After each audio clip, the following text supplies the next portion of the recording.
Up, Soul Warriors? Welcome to this Saturday night soul session with me, Reverend LC, and I got such an amazing guest here for you tonight. You know, this is the season of creating a life you love, and I promised you I was going to bring you ways and human beings that can help guide in those ways to help you truly understand how to create a life you love.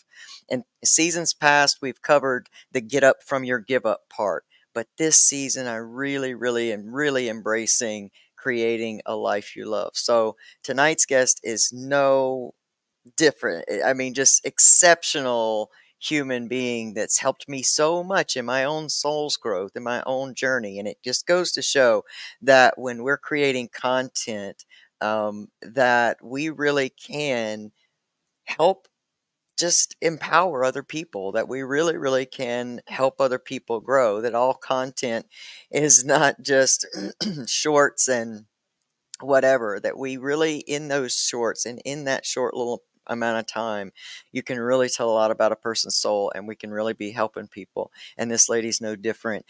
Tandy Gutierrez is a master Pilates instructor, strength and conditioning coach, author, psychic intuitive channel, tarot reader, astrologer, podcast host, and entrepreneur. She helps souls like me empower themselves to dismantle the internalized patriarchy and heal core wounds through practical and magical self-care. See, I told you she's in the right space. That's what we love to do here. Tandy's online studio, unicornwellnessstudio.com. It offers you a one-stop shop for your spiritually minded wellness, offering workouts and tarot and astrology and so much more. And Tandy believes, and I agree, that if you're not tending to your vessel, you are not tending to your magic. And you, my friends, are the magic. Tandy's podcast, The Magic Spark, is for the open-hearted magic makers seeking to cultivate consistent soul growth, healing, wellness, and quite frankly, the highest expression of your soul in this lifetime. I'm so honored and grateful that she's going to come here today. We're going to have a conscious conversation all about soul healing. It's going to go wherever it wants to go, and that's the magic of this show. So if you guys are ready, we're ready. Let's go. 3, 2, 1, 0. 1, 2, 3, 4.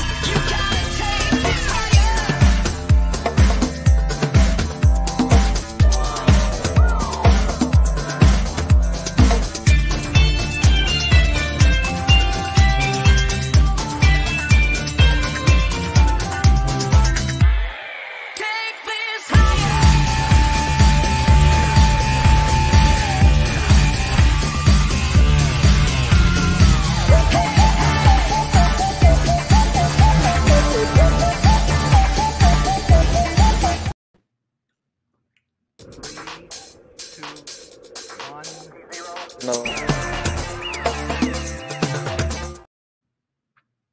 We're going to have to do some editing anyway, because I don't know what's happening.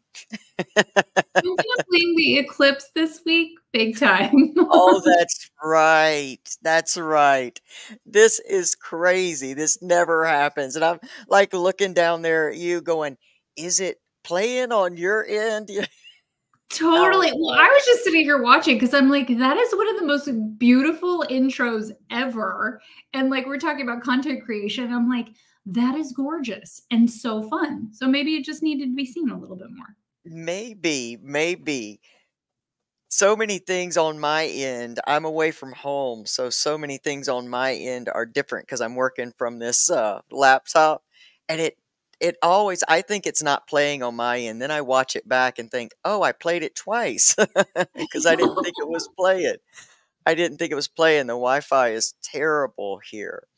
But Tandy, welcome to Recovery Soul Food. I am so excited to have you here. I think you offer so much to just the healing community as a whole and everything that you offer. And you do it in such an amazing, authentic way.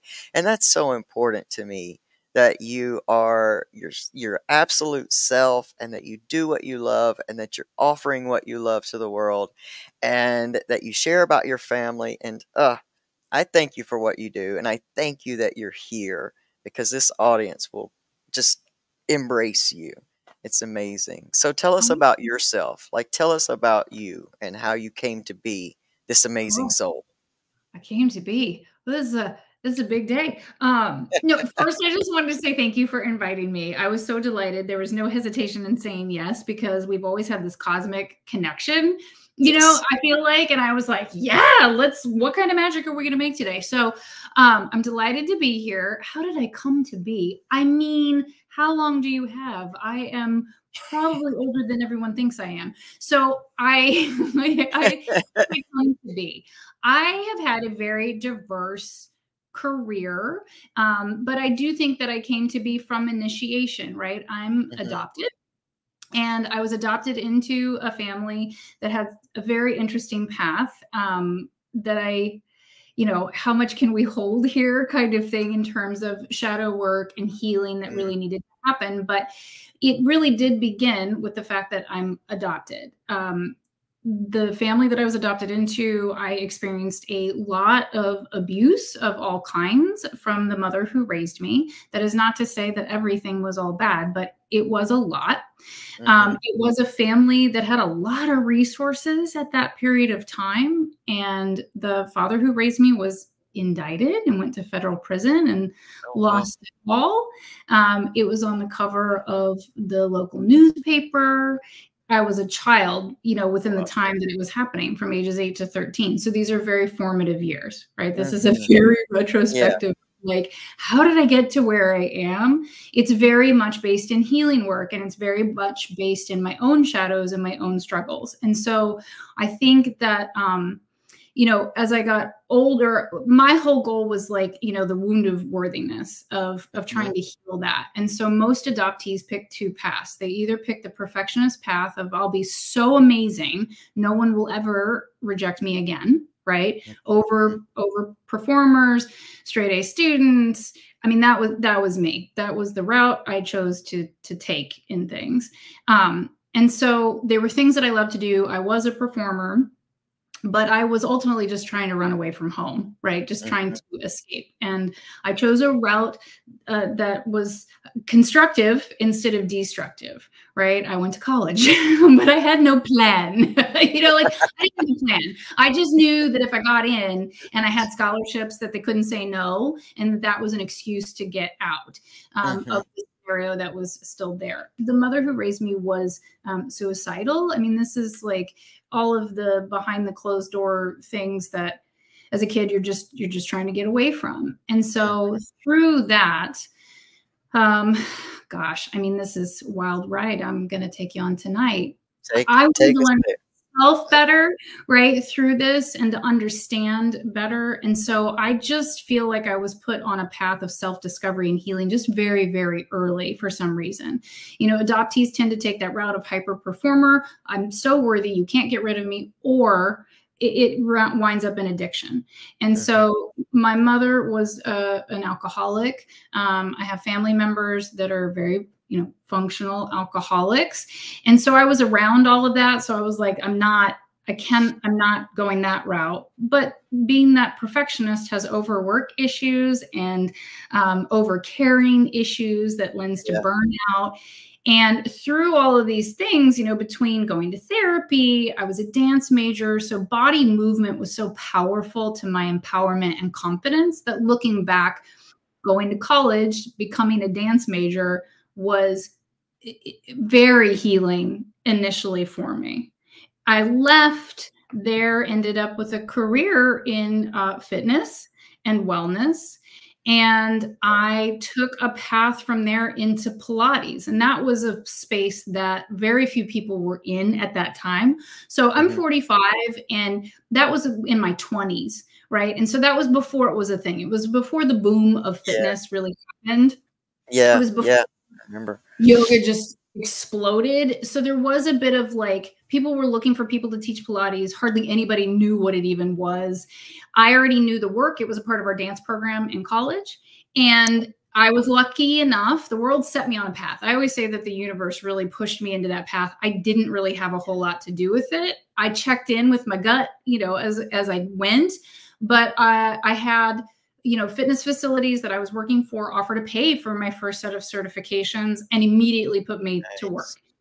And Nice. so there was, for a while, this very very felt like ordained path of things, that it was just one step after the other. When I started teaching Pilates, people would see me on the lifting floor and they were like, "We want you to train us." And I was like, "I am not certified. I am not qualified." And people were like, "I don't care. Like, we see you." And I was like, "I don't really think that's how should work."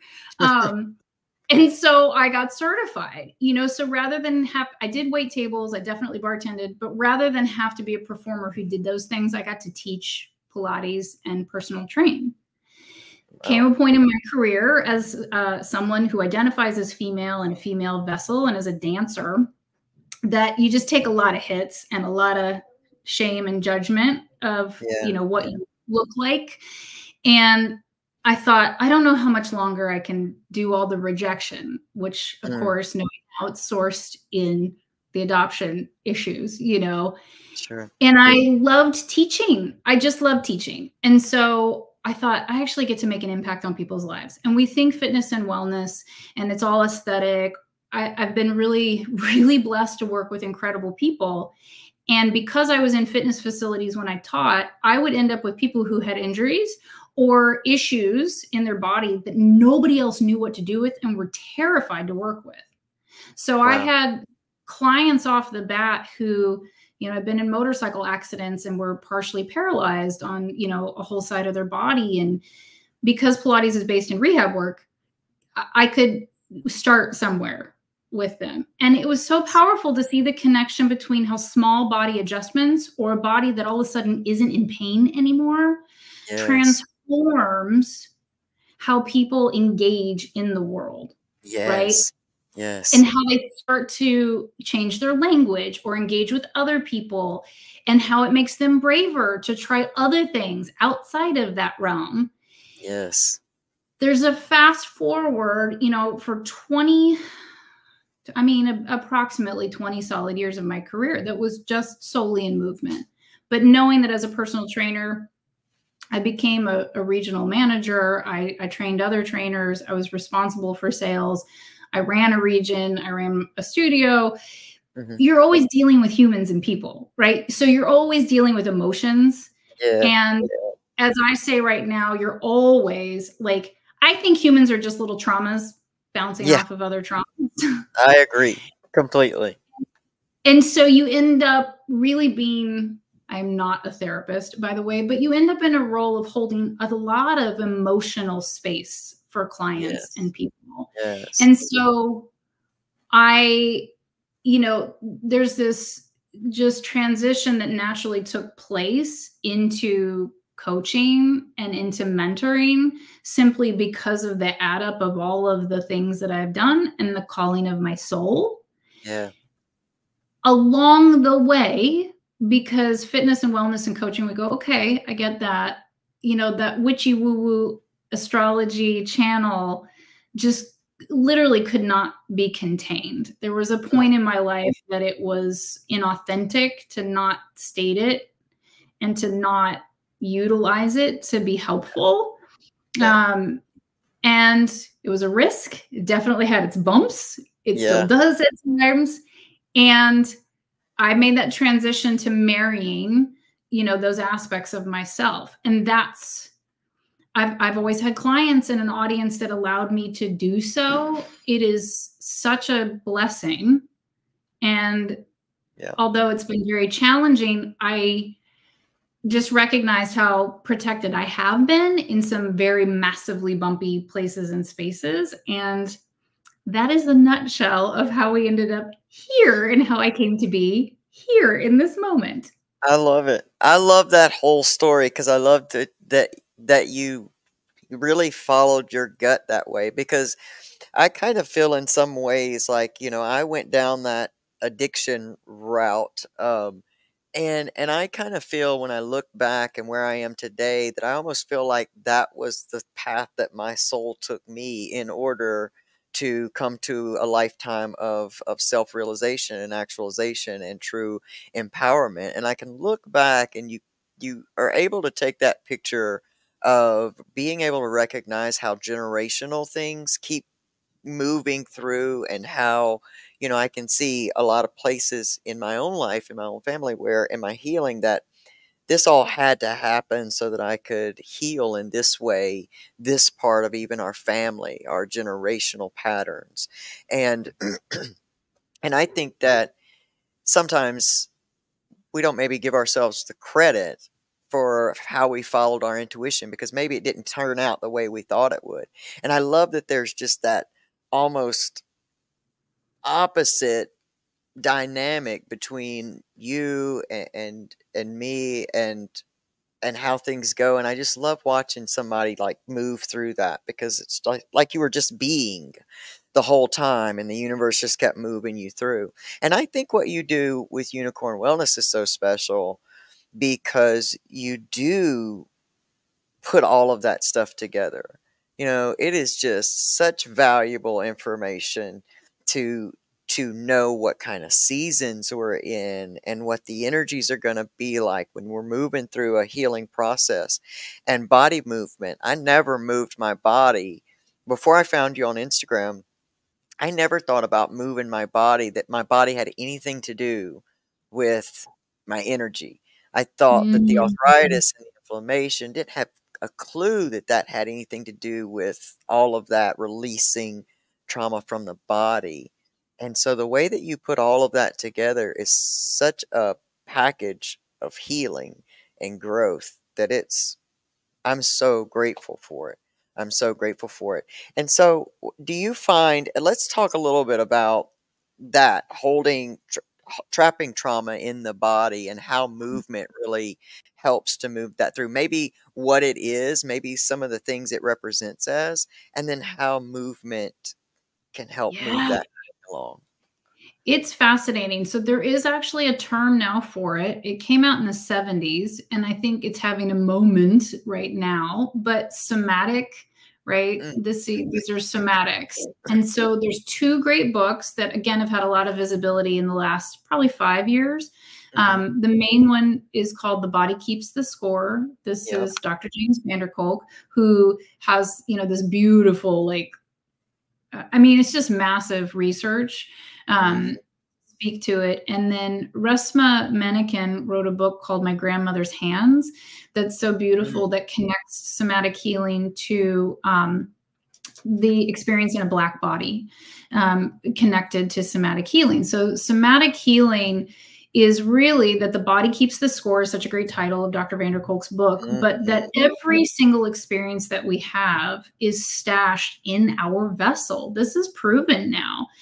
And the body has memory. There's a cellular memory to our vessel. So Mhm. anything traumatic that we have experienced, big T or little t, that's not for others to decide. That's for us to decide of how we experienced it.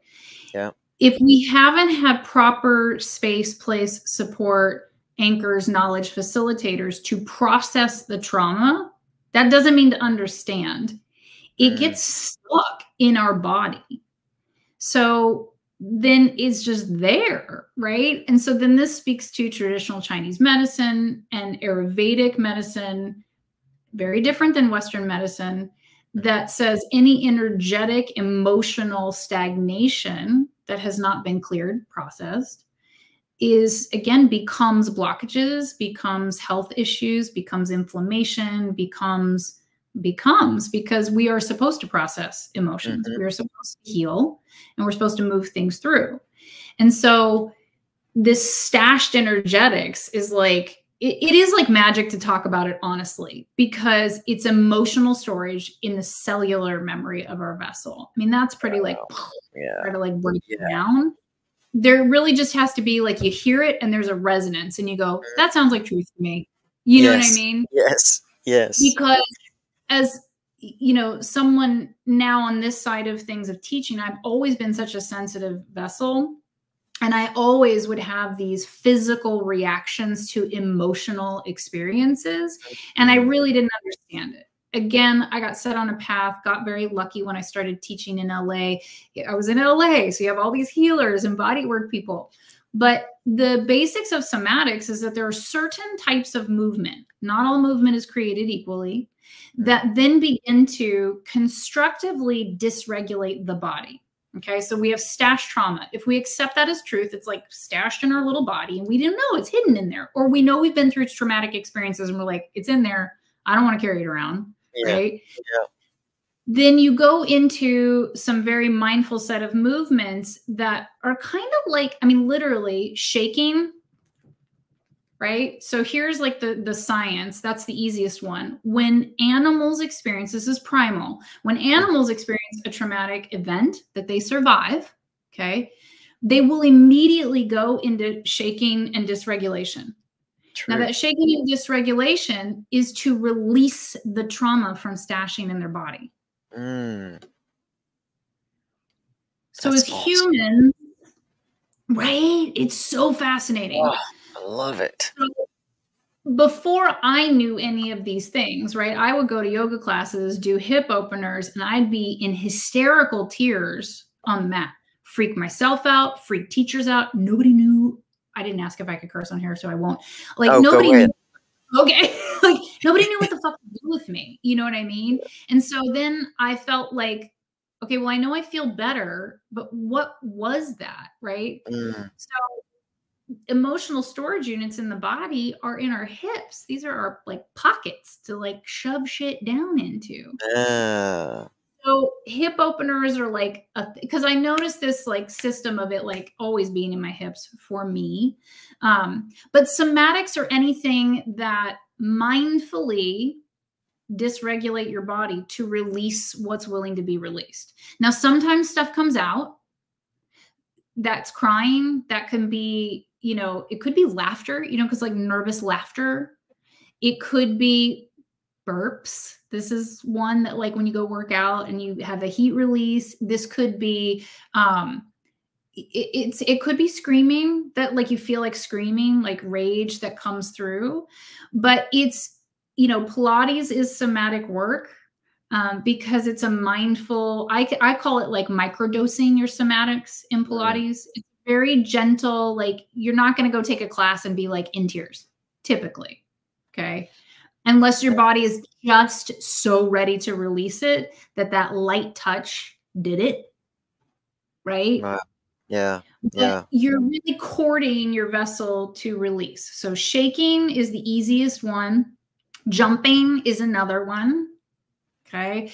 Then like ecstatic dance, like dance parties in your kitchen, these are a great way to do it. If you can lose yourself in it, you know, then you can really get in there. It returns us to primal expression, right?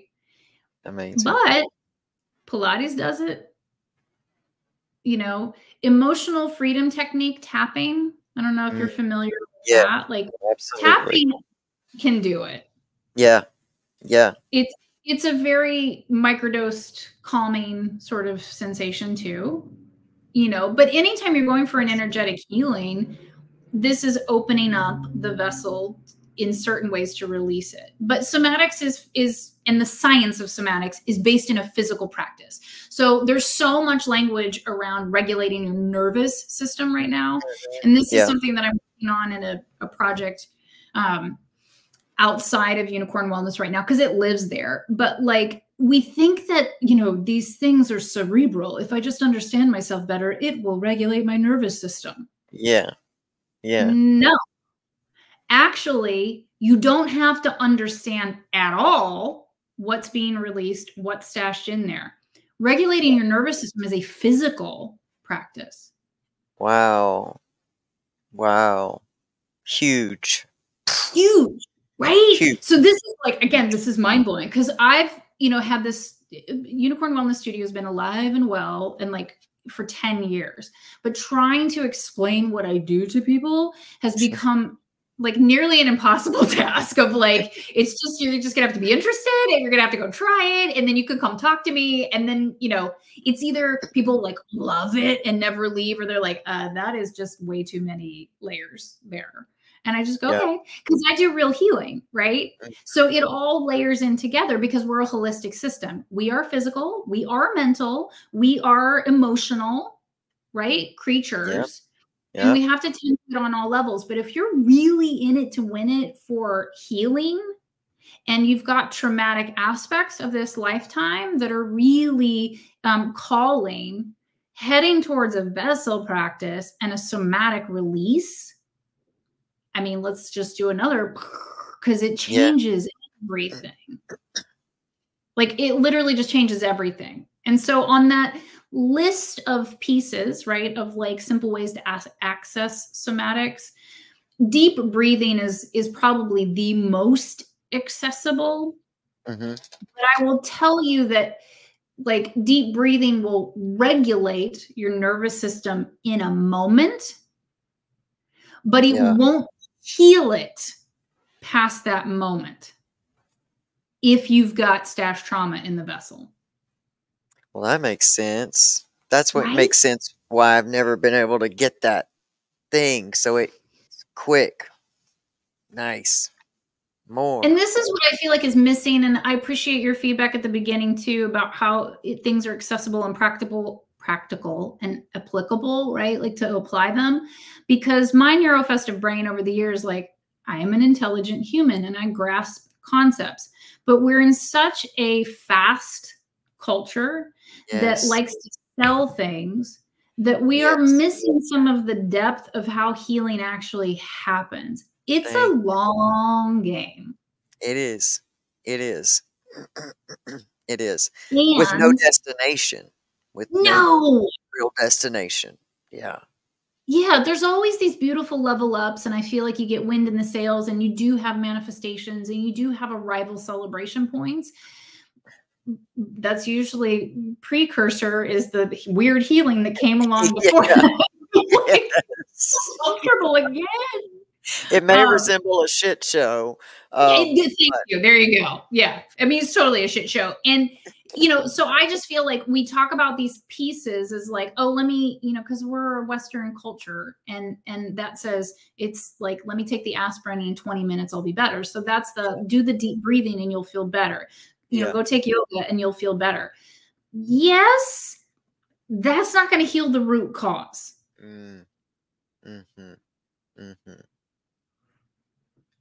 Yeah.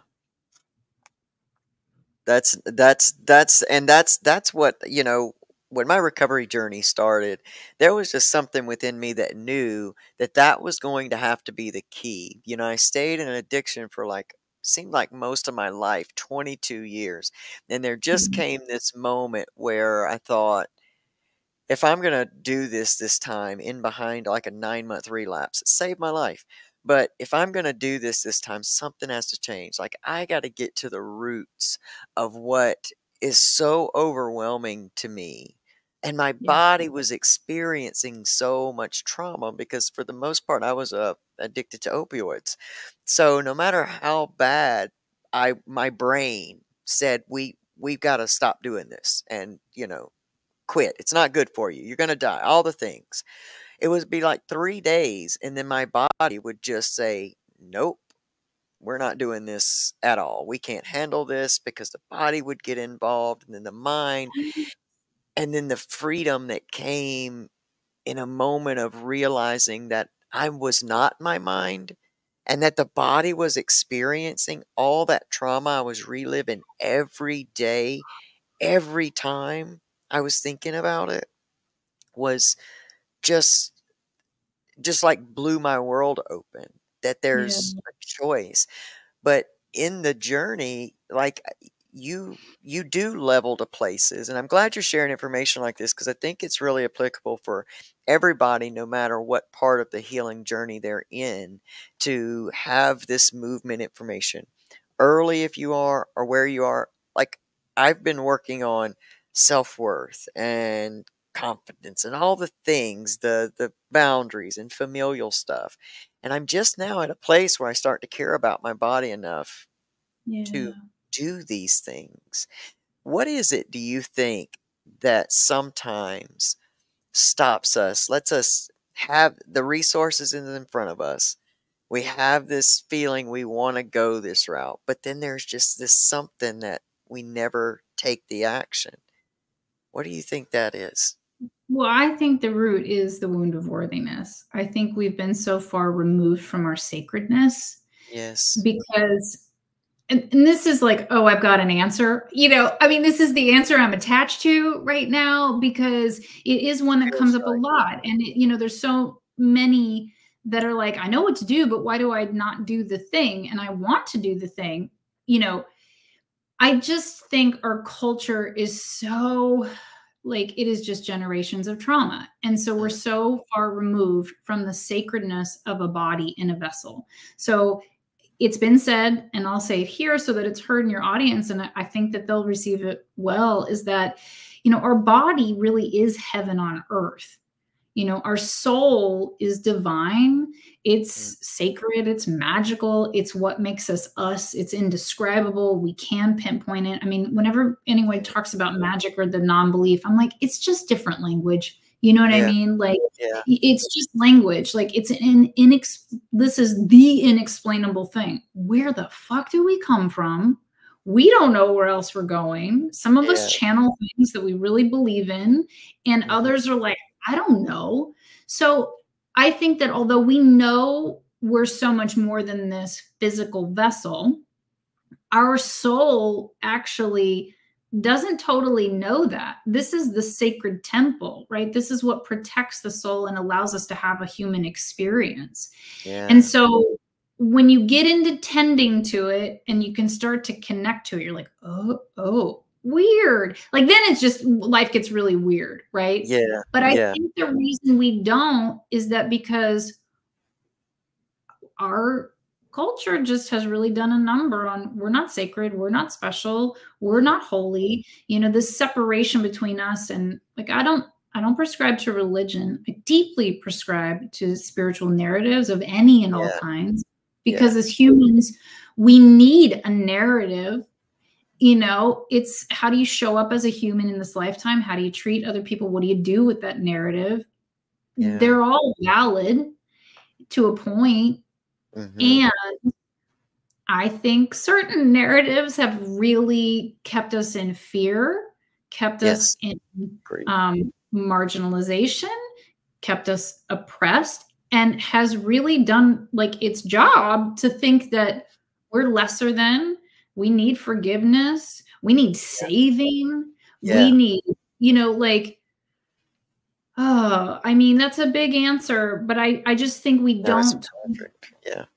Yeah, I just don't. I think we don't know our sacredness anymore. And so how could you take care of the temple? Like, my brain really does that. Like, it always thinks about like sweeping the temple steps every day. And I don't always want to work out or move my body or do my somatic healing. I really don't.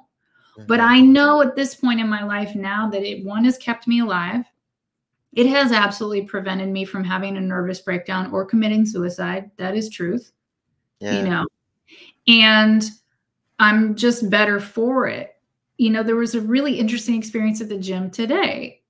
We go to the gym because my oldest asked if I would lift with him and train him this year, which was super cool. So And what mom was going to awesome. say to that. Like, That's so awesome. That's so awesome. you know, and I was Yeah. like, okay, but here's the deal. You're going to do 30 minutes of Pilates on the mat before every lifting session. Like, we'll do the real Awesome. deal. You know, we're Awesome. such an oddity at the gym. Like, you can tell people think we're cute, and it's really cute, but like, got their eye on us. What is happening over here? And one of the trainers came up today, and she goes, you could tell she was hesitant to like interrupt, and it was very sweet. And she goes, what? She goes, can I? She was struggling, you know, with the language, and I was like, it's okay. You can ask whatever you want to ask, you know. And she was like, well, what kind of athletes are you that you're so committed to foam rolling? Mm. And I thought, oh, Well, I said I took the short answer out of like I teach Pilates, you know, to just like infer that I know the value of it to Yeah. a vessel. But even I had a moment of pause because I went, oh, how funny. A coach and a trainer who's looking at me thinks that we're doing this because we're training for something to win or to compete. Yeah. I'm Yeah. doing this for my self-care and for my mental health, and because it's like brushing my teeth at this point. Wow. Wow. Yeah. Yeah. And I thought my mindset is so far, like I feel like I don't know how to human sometimes. Like my mindset is so far in a different place. Like I did not know how to answer that question. Wow. Wow. That is so, I just think that that's so amazing that you're in that space, that you've done this work for so long, that this is a non-negotiable for you. You know, and I am in such agreement with that wound of worthiness, because if you know, I often say people don't do to their bodies what a lot of substance use addiction people do to their bodies, and that is a real wound of worthiness. Not Yes. People don't just, you know, mainline stuff they buy from a street corner without wounded worthiness. And we feel like that's what we deserve. And, you know, I think that it's okay. And this is what I think I'm really coming to and hearing from here. Like, I think it's okay for us to get to that space, like when we're there. I think we're constantly grow. Like, I'm so interested in my body this year. Last year, not so much. I was you know, I was like, really, I was on another task. You know, my soul had me on another task. But this year, that was worthiness. And I've been working on it this year and everything. And so I'm getting to the place where, oh, I got to take care of this. Like, I can't just take care of this and, you know, my emotions and not take care of my body, because Yeah. that doesn't even, I'm missing a big part of the heaven. Totally. And it's interesting to be in this, like in my place in my career of like cycles. Do you know, like a cycles of news or cycles of info or cycles of research, or like Yeah. you know, especially since like I've been in an online space for, you know, 14 years. I'm like the OG, you know, like the old like, I am not into this other stuff. I'm not participating. But like how it has transitioned and changed, and I'm not mad at it. It's just fascinating because, you know, the research for body movement just in itself, when we're talking about, you know, depression and anxiety, which my entire life I have managed swings of both, that the research still states, you know, that movement, working out, moving your body for 30 minutes a day, doesn't even have to be intense, is more successful at regulating the symptomatic swings of those things than antidepressants. And I'm not down on medication. I do, like, we recruit whatever we need to recruit at whatever points we need to do to stabilize us. And don't we want the highest amount of success rate? So like, if we're looking at data and research, like it's over there. So when we talk about this, like when somebody asks me that question, I'm just in deep, right? Like I had the opportunity, it really was a blessing, to begin doing Pilates at the age of 18. My movement journey, I wasn't an athlete in school. I did dance for a while. There was a natural affinity to it, but it wasn't the bulk of my life. So it's not like I was moving and being conditioned and being coached this whole time. I came to dance very late. And in fact, I had people tell me I couldn't and I shouldn't. Don't ever tell me I can't, because then I'm going to go prove somebody wrong, right? But it's just been this really beautiful blessing. So muscle memory is a thing, and the conditioning of what you do is what you do. So that's why it's so powerful for my kids to see it. I've never tried to push. I mean, I definitely invite, but they need to come to it on their own, but they also need to know it in their body on their own. That's why that was the condition of exchange for coaching and training, of like, I get what you want and you can have that, but you have to know this other stuff in your vessel also. So when we as humans avoid taking care of our body, that separation from our sacredness, we have been raised in a culture that commodifies us. We think our value and our worth comes from what we produce and what kind of accolades we rack up. As somebody who like majored in that, literally. Like, you know, that's a hard sell of value and worthiness. And the third that I witness with clients for the last 25 years, and this is no shade and shame, but you know, the mother wound and the father wound, like we have not had caregivers, and this isn't about trying to shame or blame them. This is literally not. So we're going to have to separate, you know, what that out of the equation. We just have not been raised in a culture where we have had caregivers that we witnessed either take care of themselves. They did not have the resources, the access, the, you know, they didn't even know that was a thing, you know? Mm-hmm. And so if we don't witness modeled behavior, we seriously don't know how to do it. So and true. two, if we haven't had caregivers who really cared for us, nurtured us, most of our culture is in survival mode. And that, again, is no shade, no shame. None. Yeah, it just is. It just is. And so if you haven't experienced it, you don't know how to do it for yourself. And then you get to be an adult and you feel like, for those of us who have experienced a lot of trauma, right? We're like, we've been adulting since we were children. We're fucking tired. So then when we hear that we have to do more work on ourselves, you're like, fuck this. Like, that sounds like 10 more things on the to-do list. Yeah. Even if you get your brain to a place, you know, and it's for all of the time that I've spent with clients, it is simply a matter of not giving up and continuing to try and return to the places and spaces that you're called to. You know, it's like, well, I've done this thing so many times. Yeah. Well, maybe you needed to do it 17 before it kicked in. I don't know, you know? Yeah. Yeah. So it's all like, as you said, you know, some years we're called to work on other things more deeply. But as we learn to sew all of them together, right, they all support each other. If your vessel feels good, I mean, I went through massive healing issues too. I have celiac, I had a thyroidectomy, you know, so I had a crisis in my body, big time, more than a few, that I thought I was going to die.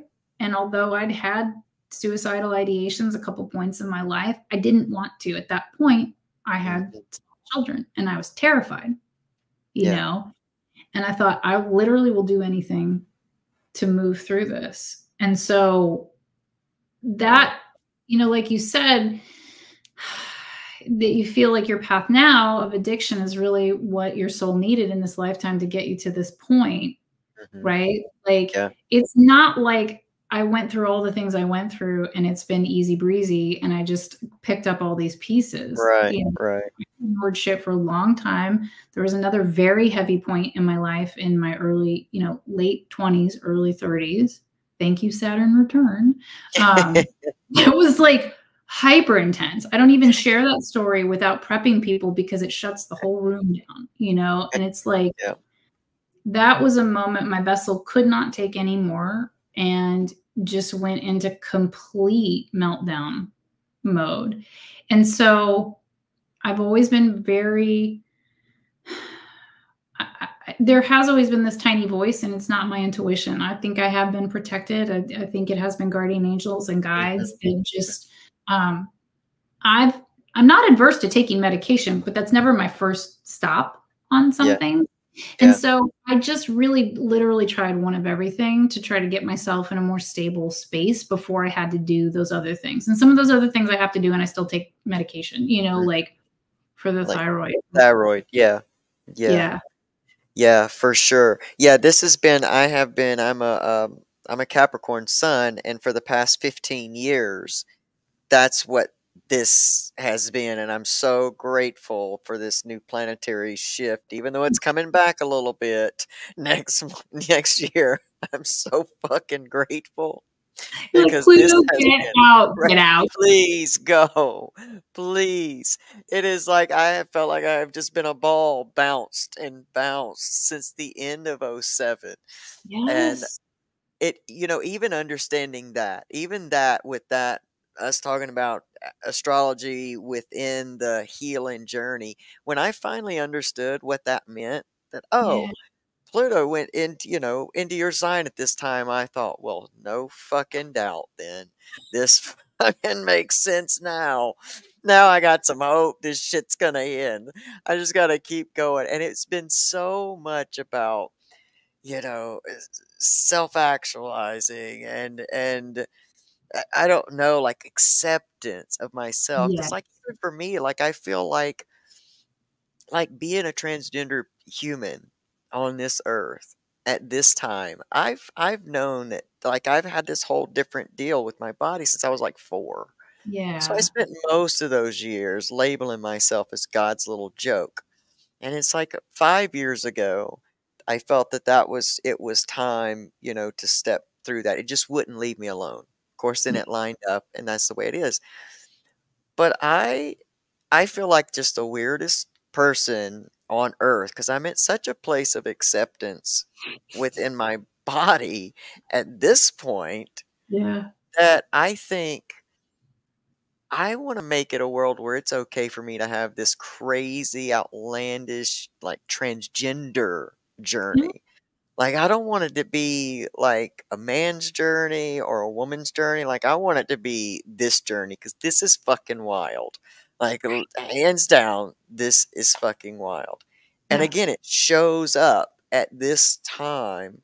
And then all of this stuff starts playing out. And I see all these children experiencing this kind of trauma and seeking for stuff and, looking for identities to try on. And it's it's exciting and it's scary at the same time. That's why I think that so much of what you do helps people no matter what area you're looking for healing in. I just think that you have the full package with what you give out in just a healing journey. So if somebody wanted to just start something, like starting to move their body in some way, say they're like me and they're just going to break into it, like where would you start to begin to open up I that? always say just on a movement journey, walking. I mean, we're a physical body. We are designed to move, and we've made it really complicated. We've made it really Mhm. complicated. Like Yeah. we've made it really complicated. And it's like, just take a walk. And I know that sounds like, okay, but that motion, like walking is such a beautiful, like moving meditation of getting us out of our seats. It oils, and lubricates the joints. It assists our digestive system, so like here, let's marry the practical with the magical and like how to get started. If you can figure out how to do like a 10-minute walk after every meal you have, that will change your life. Really? Okay. Yeah, because it creates this environment for your digestive system to go, oh, okay, and move things along. Now, I say that, and in our own house, we don't do that, but I've really moved clients into that if they're terrified of getting on the mat, because Pilates is a thing, and we've just created a thing out of fitness and movement. But walking 10 minutes after a meal is so healing. Like Mm, we're talking healing here. We're not even talking fitness. We're like, how do we yep. move energy, right? Because energetics Yep. get stashed in the body. I always talk about getting on the mat with me as like a little broom sweeping out all the crappy energy of today or yesterday Mhm. or what somebody else friggin' dumped on you, so that you can get back to like your own self. Yeah. You're like, Yeah. what do I feel about it? What do I think about it? Yeah.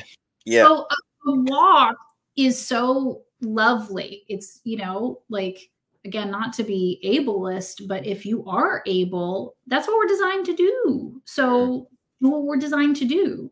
10 minutes, snail's pace is so good for you. Like it's not a competition. It's not about fitness. If you did want to move that forward and up, 15 minutes of even very snail pace moderate movement, which is what I do sometimes, right? Like it gets your brain engaged, like in the endorphin space. Like that 15-minute marker is where you start to hit some of those pieces of endorphins. And Nice. then, once you've created a pattern, so I always talk about self-care that sticks. Any Mhm. new habit is really about layering patterns, right? I teach to the long game. You want to start real Good. slow. You want to do it twice a week.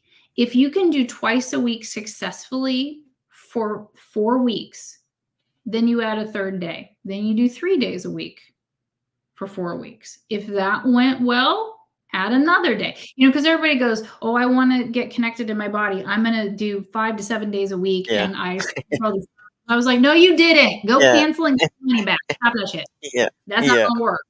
Yeah. Right? Love it.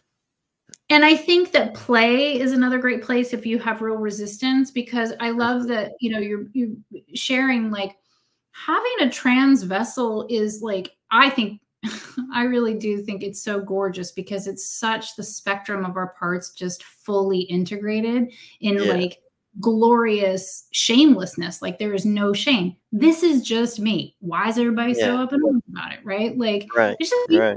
These are the parts I got. This is how I identify. This is how I feel. Whatever. Like, so gorgeous. But it's also can be, I mean, I have a lot of people in my life that I'm very close to that I've been able to witness the pain of having a vessel that doesn't match how you feel. Yes. And so that's very traumatic to be reminded. So, staying away from body work is a very normative experience in that space, because it can be very dysregulating and not a good way. So whatever. So I think that play is another way to do things, to get back to that inner child, like things that you like to do when you were a kid. Like, was that hopscotch? Was that a jump rope? Was it roller skating? Roller skating's having such a moment, right? Yeah. Like, just do something that's fun. That's awesome.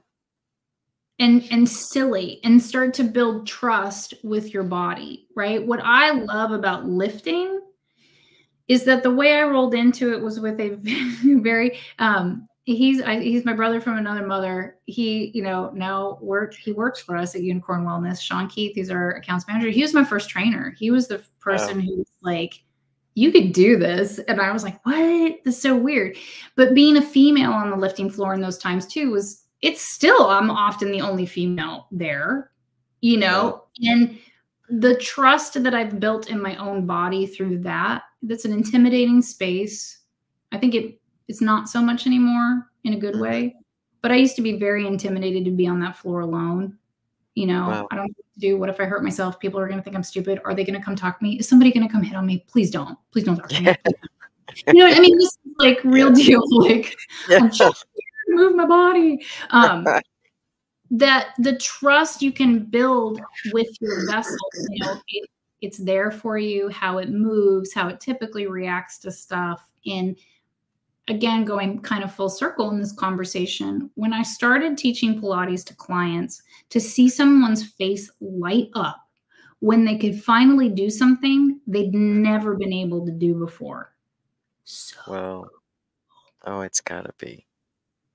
Like, so cool. And we're talking sometimes micro movements, because these were very injured bodies, and I busted my hip in my 20s. I couldn't walk for a period of time. Like, I was on crutches, and it just, this is coming from a body that danced, and being able to walk without crutches, being able to jog a little bit, that I wasn't in pain. This is life-changing stuff. Like, the tiny is the mighty, and we've just gotten so far away from our sacredness, our inherent worthiness, and like how cool it is to be in a body. Like, we can do stuff if we want to. Yeah. So true and so cool. Well, I mean, God, I feel so full, because that trust thing really feels just right. Learning to trust that, the vessel, and learning to trust and be okay within a vessel that you're right. Very wounded for a very long time. And so I'm just full. I'm so full, and I'm so grateful. Tell us about your podcast, because your podcast, I just love your podcast, because you share so much that is just so helpful in these seasons, in the way that you break down. I was listening to the latest episode today, and the way that you break down the season and how you can move with the attributes of that season, and the way you were explaining, because we all do, we get caught on our sun sign, because it's the easiest thing to get to, and we can stay in that energy. but you just bring this really well-rounded way. So tell us about your podcast. I love it. The Magic Spark is and was, she's really like a year and a half old. So she's a new little soul in the world. She was my reignition of my creativity and my soul path of just creating content because I wanted to, just because I wanted it in the world. So I love your feedback and your reflection if it's helpful in the breakdown of it, because I love it. the goal, the consistent episodes, because I swing in my schedule. There's just a lot of shifts. I am a mom of 2. We have a business that's 10 years old. There's a lot going on over here. Yeah. And I make adjustments, for the household and the family first and energetics first, and my energy swings. So the podcast, the 2 tried and true episodes are at the season, right? So we're in Libra season right now. And I love to take people through like just the basics of the season, right? We get stuck on our sun sign. I'm very attached to it, and it's usually the one that we know. But if we just lived presently in the season, foods shift the way that the seasons shift, the temperature shifts. So just like we would need to transition our clothing just a little bit per season, the energetics of what we need in each season shifts. And so they all have a balance and an imbalance, an exaltation and like a challenge and a lesson to learn. And Libra season is the exaltation is equitable communication, like feeling heard, using your voice, to stand up for yourself or to make sure you're heard and seen in places like it. Yes, we want others to open up those spaces, of course. And we need to know how to advocate for ourselves as well. And so that like using your voice, communicating better. This is a great season to do some linguistic swaps of like language that you use, watching your words. Because I always say every word we speak is a spell. And I know that small transitions in how I presented things shifted, these were major shifts in my growth spurts. So my favorite one up to people is, how we apologize all the time. I'm so sorry I'm late. I'm so sorry I asked that question. I'm sorry I took up the space. I'm sorry, and it sounds so silly, but if you can start to transition those to thank you for your patience. Thank you for holding that space for me. I feel really awkward, but thank you for receiving this. I mean, notice how the energy shifts already. Yeah, completely different. When we quit apologizing for ourselves. So this goes to the wound of worthiness of like simple tactics of like how to build on that. So Libra season has us in an awareness of words and communication. When we talk, right? Is it understood? Do we feel understood? Do we feel held? Do we feel heard?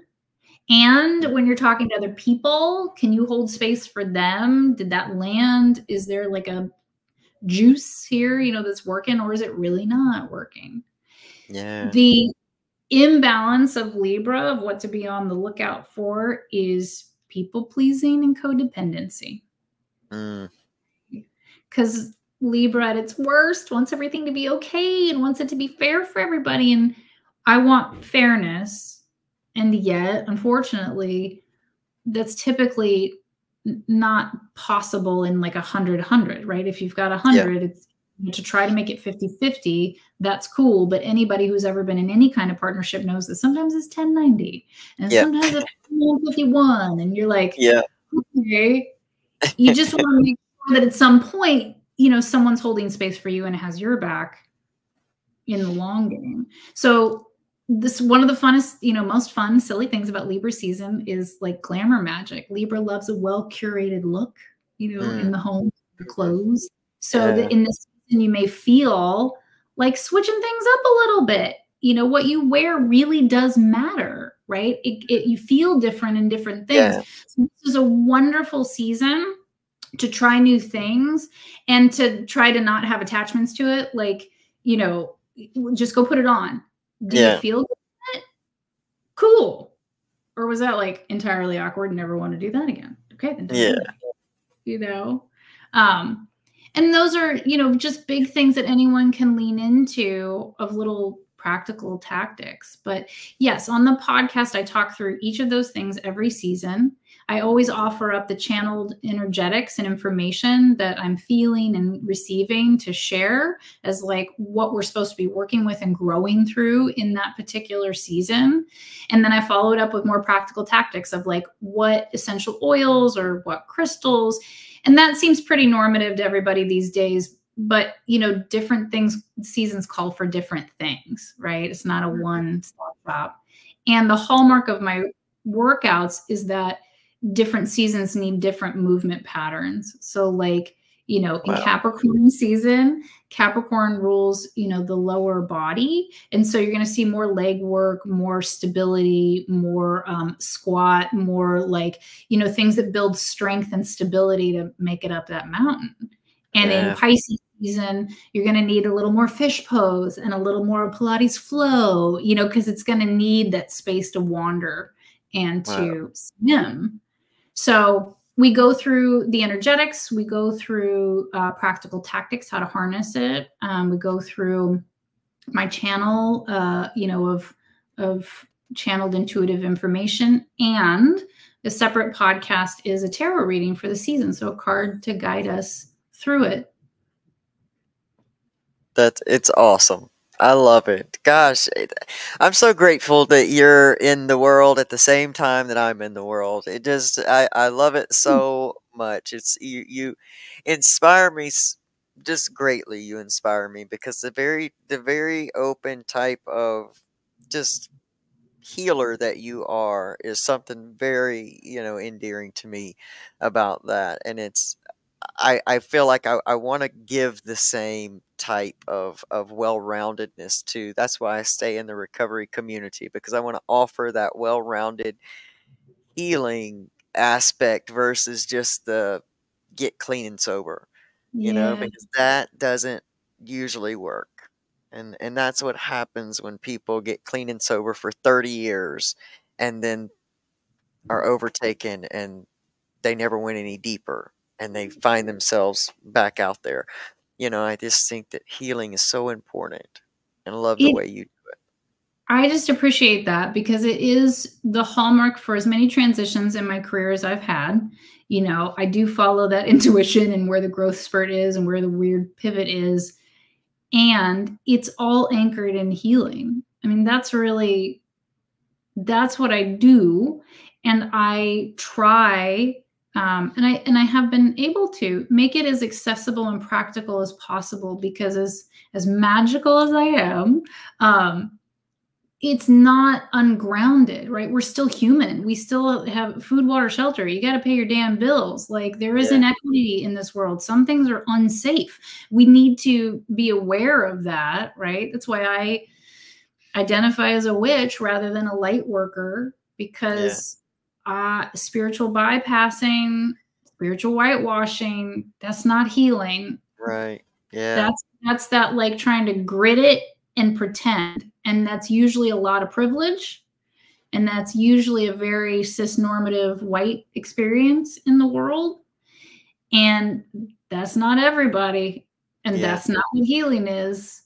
So I appreciate you, and I appreciate this invitation and the opportunity to connect. And I'm so grateful it resonates, you know, because I've felt like, you know, I've been a weirdo in all my places, meaning like people just don't get it. And it's okay. You know, I've had to like head down that path of like, I present very Aquarian, I think, you know, which is that like opposition of Leo of like, well, I mean, I finally just came to terms with it. I'm in a really good spot right now, by the way, but like definitely had some like dark nights of the soul. Like, what is wrong with me? Like, why?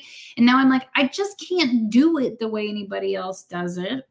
You know, hence partially the unicorn. Like, if you're, you know, if you don't blend in, you really were born to stand out. And when you stand out, this puts us sometimes, you know, places in leadership where we didn't particularly ask for it. And then you're there and you're like, whoo, okay, well, what do I want to do with this? And I just am grateful because, you know, I don't prescribe to the gender norms of females in a lot of aspects. And I am very clear that some people have no use for me in those places because I'm not here to please them and make them comfortable. Not to say the thing that's gonna irritate them. So I'm I grateful. love it.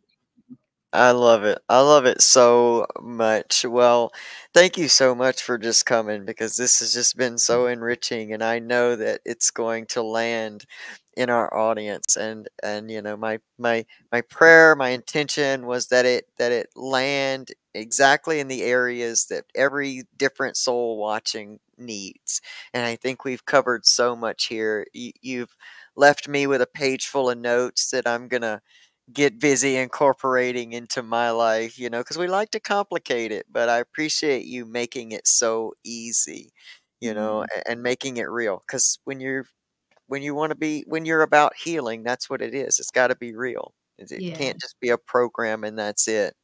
So I invite you all to go and check out unicornwellnessstudio.com and hook up with Tandy on Instagram at Tandy_Gutierrez and the Magic Spark podcast on iTunes and Spotify and just get as much Tandy as possible so you can just get that healing journey going and moving. And I'm so full. I thank you so much for being here. It's just been amazing.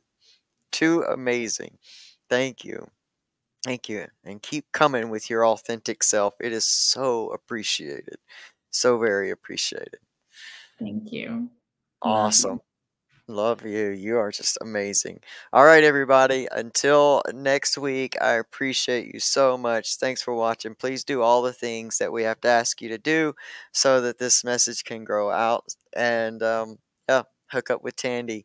Come back and see me next week, 8 p.m. Eastern Standard Time, Saturday night soul session, live with me, LC, and this week's guest, Tandy Gutierrez. It's been a blast. Y'all have a great one. Bye.